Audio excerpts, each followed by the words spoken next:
Hello and a warm welcome to the program. I'm Melinda Akinlami. Our focus is on the Northwest today, but first, our top stories.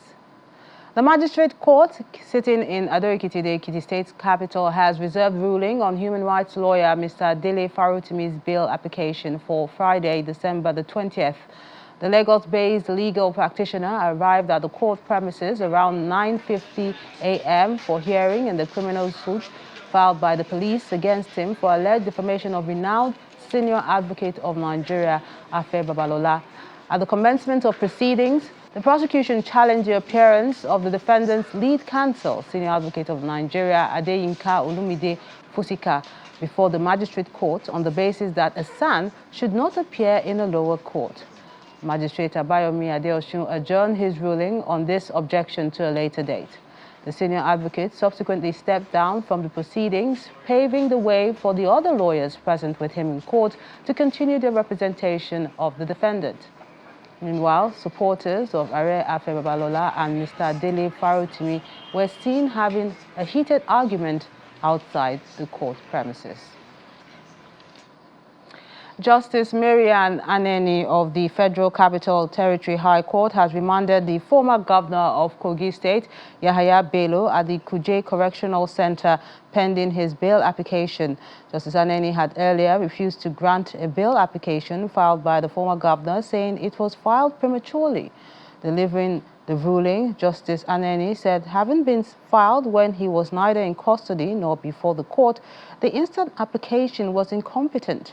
The former governor is standing trial along with two others in an alleged 110 million naira money laundering charge brought against him by the Economic and Financial Crimes Commission, EFCC. The case has been adjourned till January the 29th, February the 25th, and February the 27th, 2025 for continuation of hearing.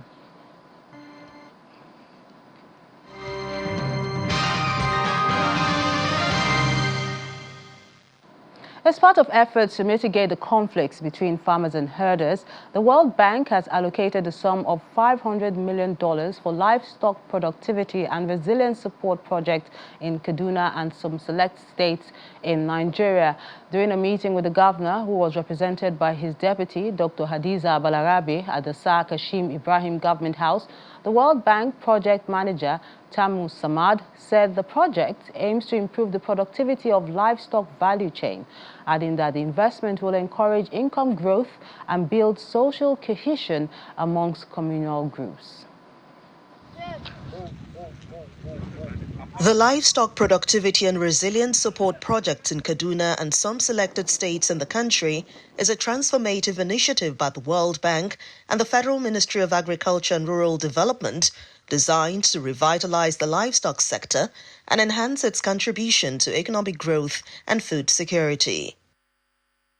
Through targeted interventions across key value chains such as dairy, beef, goat, and poultry, the project aims to improve productivity, boost livelihoods, and address security challenges like the farmer-herder conflicts.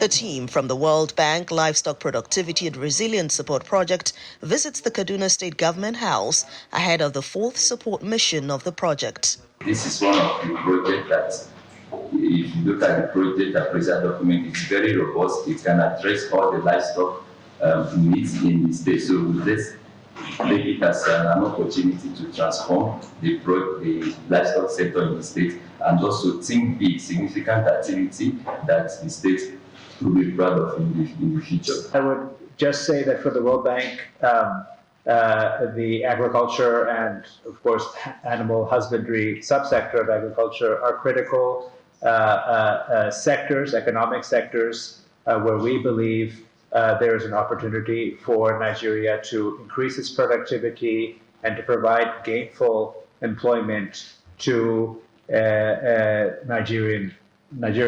This meeting underscores the commitment of all stakeholders to enhance livestock productivity and resilience in Kaduna State, especially in the areas of disease management and conflict mitigation. The state government have been up to date in supporting the logistics, and so far we have an appreciable number of the administration of this vaccine. Based on the record we have at the back end data, we have almost 256,000 and 500 animals vaccinated on this. One of the programs that we have here in Kaduna is to make sure that we grow our rural infrastructure, and by so doing, growing the rural economy, because we realize that we have left it behind for a very long time. And I think that this is one way, for us to grow it. The Deputy Governor and members of the World Bank team unveiled the El Press Journal, which contains projects activities to boost livestock production and address key drivers of farmer-herder conflicts. Water for livestock, amongst a range of other services that attempt to provide a basis for access to resources that mitigate or reduce the incentive for pastoralists to encroach in agricultural lands, and also for agriculturalists to benefit from the production of the sector. Beyond the vaccination of animals, the Livestock Productivity and Resilience Support Project in Kaduna State aims to promote sedentarized pastoralism and promote peaceful coexistence, improve livelihoods, and enhance resilience among communities. According to a survey supported by UNICEF, access to potable water in Jigawa State has surged by over 90% thanks to a series of strategic interventions by the state government. In this report, our correspondent Sadiq Ilyasu examines the impact of these interventions in Adija local government area, one of the most populated parts of the state. Hadija, located in the northeastern part of Jigawa State, is a thriving community where water supply is critical to meeting the needs of its growing population.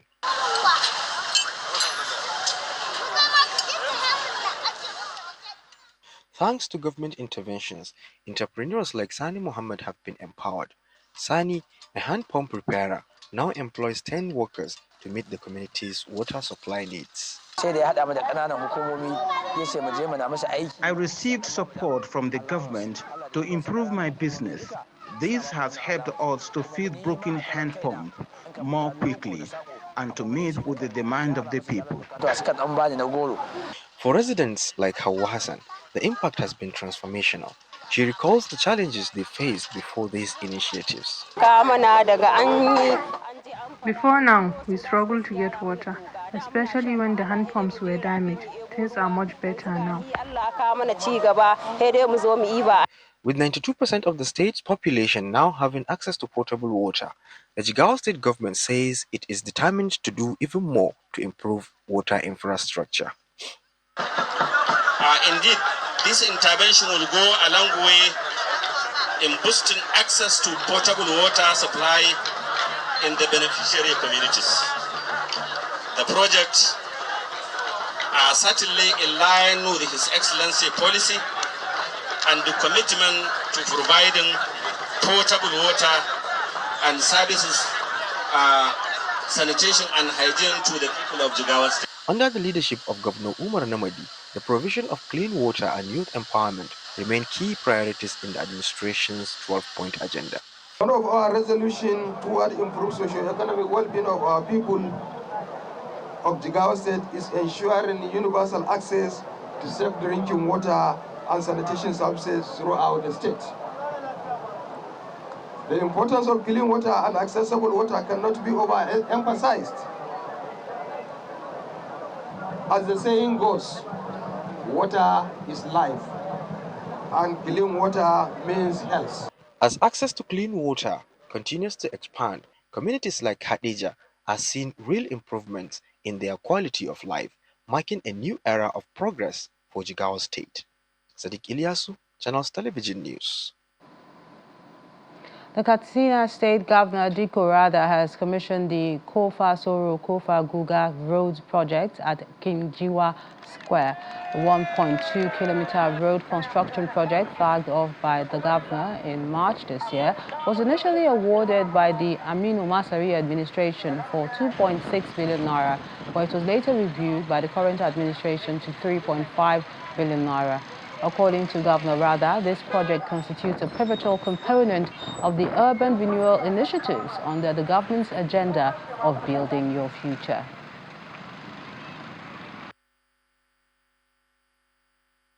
The This road is not a mere stitch of asphalt. It is an artery that will facilitate trade, improve access to essential services, foster economic activities. It will ease the movement of people, transportation of our agricultural produce to market, enable students to reach their school efficiently, and ensure that health facilities are close and accessible. This is an essential component of our communities, making them not just a places to live, but thriving centers of opportunity. Moreover, we commissioned this project today. I want to recognize that it forms part of the broader vision where every part of the state is given attention it deserves. We are committed to ensuring that no area is left behind. The dualization of Owasuro Ohokuga Township Road is just a mini project aimed at enhancing our state infrastructure by extension, the lives of our people.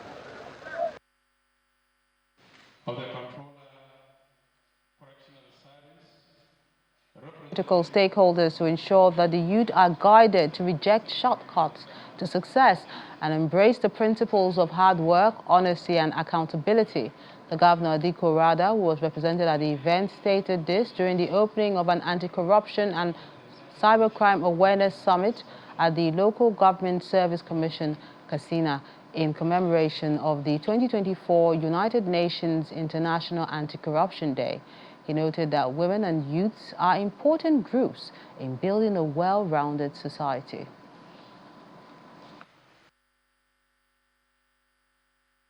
Corruption is a cancer that erodes trust in public institutions, discourages investment, and it denies our citizens access to basic services.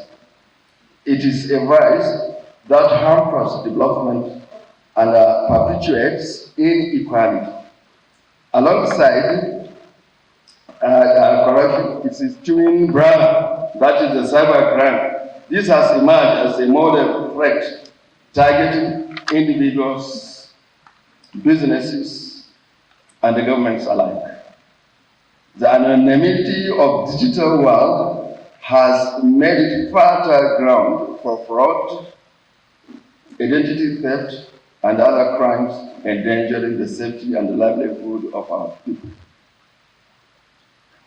Now, the government is not unaware of these challenges.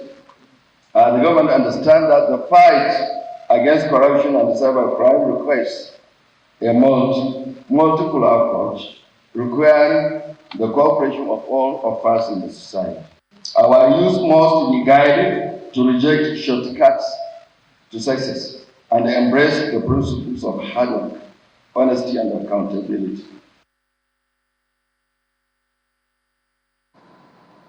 The absence of proper laboratory analysis continues to hinder the exportation of agricultural products from Nigeria, contributing to the rejection of goods in the international market. This was the focus of discussions at a one-day interactive session held at the Federal Secretariat in Kano, organized by the National Agency for Food and Drug Administration and Control, NAFDAC, in collaboration with key stakeholders in the agricultural export sector. Stakeholders in the agricultural export sector gathered to address persistent bottlenecks in exportation, including the lack of certification and reliable laboratory tests, which have made Nigerian exports less competitive in global markets. NAFDAC reveals that 68% of agricultural exports from Nigeria face rejection in Europe and the United States due to poor quality control and excessive chemical residues.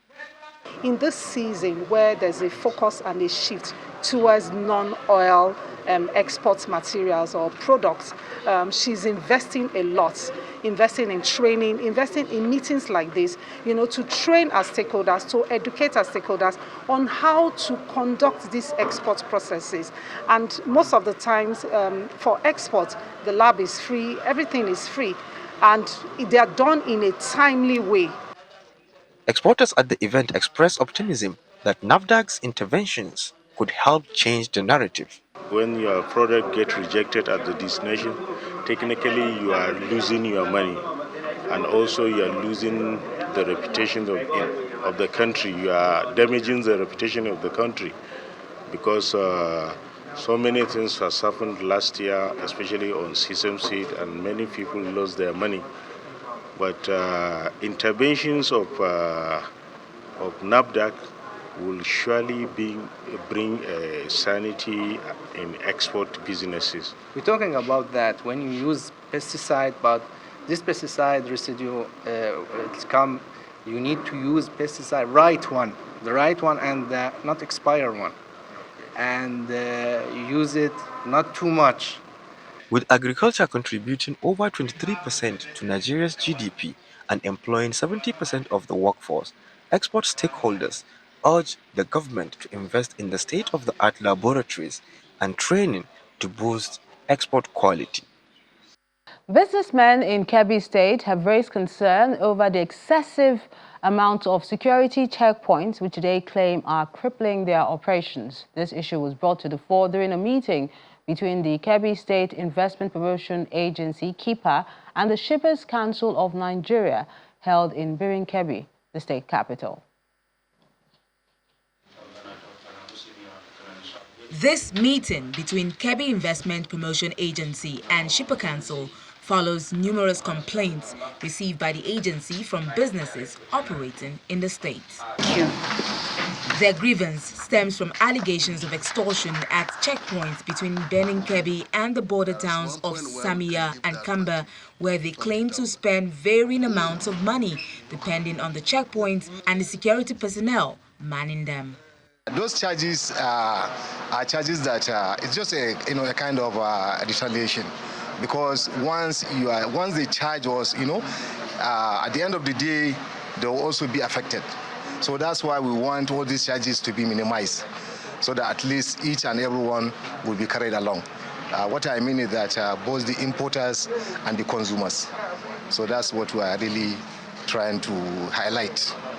Director General of the Kebbi Investment Promotion Agency, Dr. Kabiru Kamba, convened the meeting to address these challenges. He expresses concerns over the negative impact of the checkpoints on businesses, noting that the challenges faced by exporters and importers are not only crippling their operations, but also driving up the cost of goods. There are so many checkpoints that collect unofficially monies that translate into higher prices of goods. And we understand that Shippers Council is mandated to take care of such issues, and so we intimated them and initiated this meeting. Meanwhile, the regional director of the Shippers Council for the Northwest, Karim Osman, is appealing to business owners to adopt formal export guidelines, which she believes will help them manage some of the excesses they face. Majorly what we discussed was the problems they have in terms of export by land. Shippers Council will discuss with other relevant government agencies to see how we can alleviate this problem of so many checkpoints on the road. Experts are of the opinion that resolving the challenges will not only ease the burden of businesses, but also strengthen Kebbi's position as a key player in regional and international trade. In a bid to promote peace and security in conflict-prone areas in Zamfara State, stakeholders have identified information sharing as one of the best ways to address the challenges in these hotspots.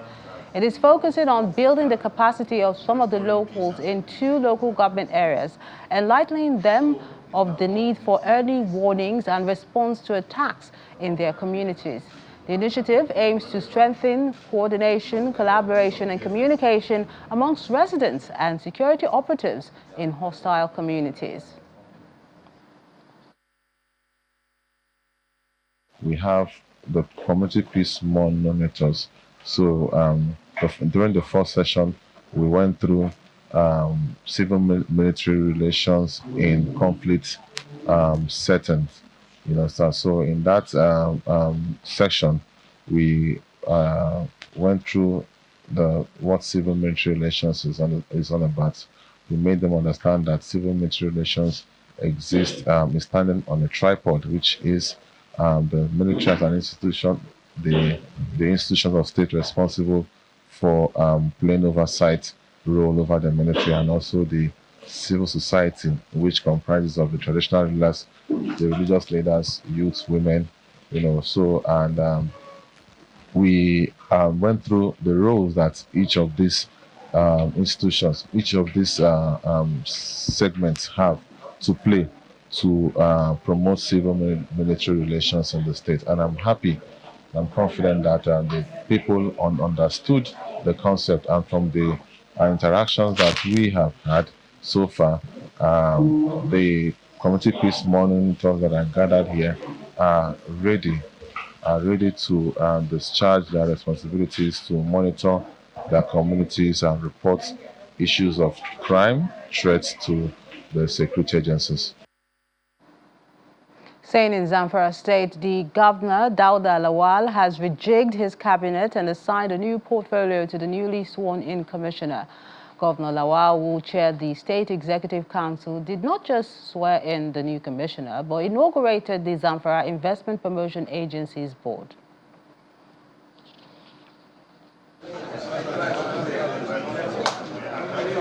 In a bid to enhance governance and drive economic development, Governor Dauda Lawal of Zamfara State has reshuffled his cabinet, sworn in new commissioners, and inaugurated the board of the Zamfara State University Promotion Agency. As part of the cabinet reshuffle, 5 commissioners were reassigned to new portfolios, while the newly sworn-in commissioner, Kasimu Sani Kaura, was assigned a new portfolio. The governor describes the move as necessary to inject fresh energy and ideas into his government. Appointed as the sole administrator of our. Thank you very much. During the inauguration, Governor Lawal highlighted the agency's importance in attracting investments and diversifying the state's economy. Investment Promotion Agency has been designed to act as a catalyst for economic rejuvenation by providing a structured pathway to attract and retain investment that will foster sustainable growth.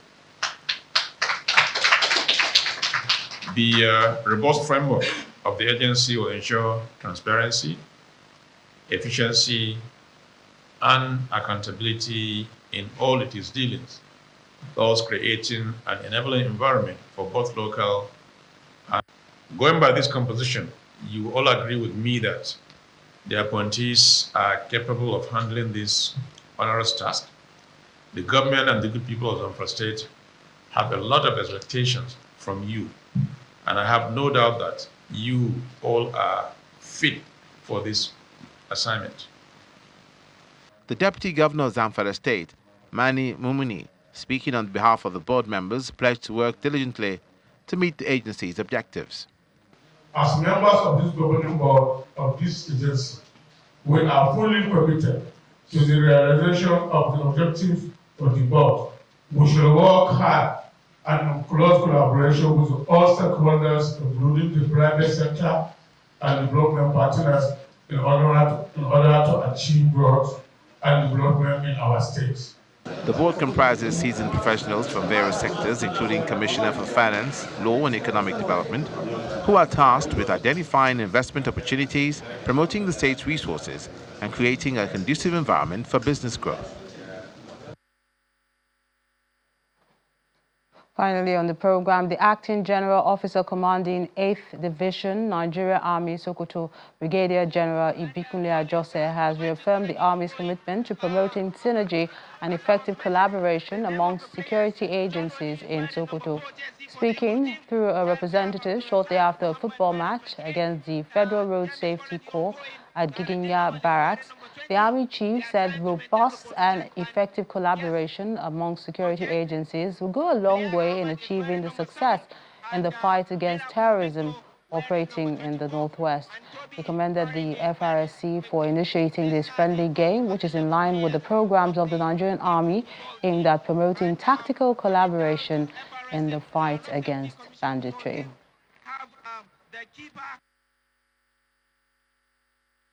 The aim of this event is to improve synergy among security agencies in Sokoto State. I want in a special way to thank the road safety for nursing this idea to invite the Nigerian Army for this competition, which is a friendly football match, and urge us to do more to improve on our synergy to make sure we fight together, also play together, enjoy together, love each other, and see ourselves as one. It was our pleasure to invite the 8th Division Nigerian Army for a friendly football match to boost our energy, synergy that is between the sister security agencies in the state. So this is the beginning. A lot more will be coming in due course between other sister security agencies in the state. And I'm sure by the time we have more football matches or whatever matches to boost our synergy, we see that the cooperation between the sister security agencies will increase tremendously. And that's it on the program. Thank you so much for watching. I'm Melinda Akinlami.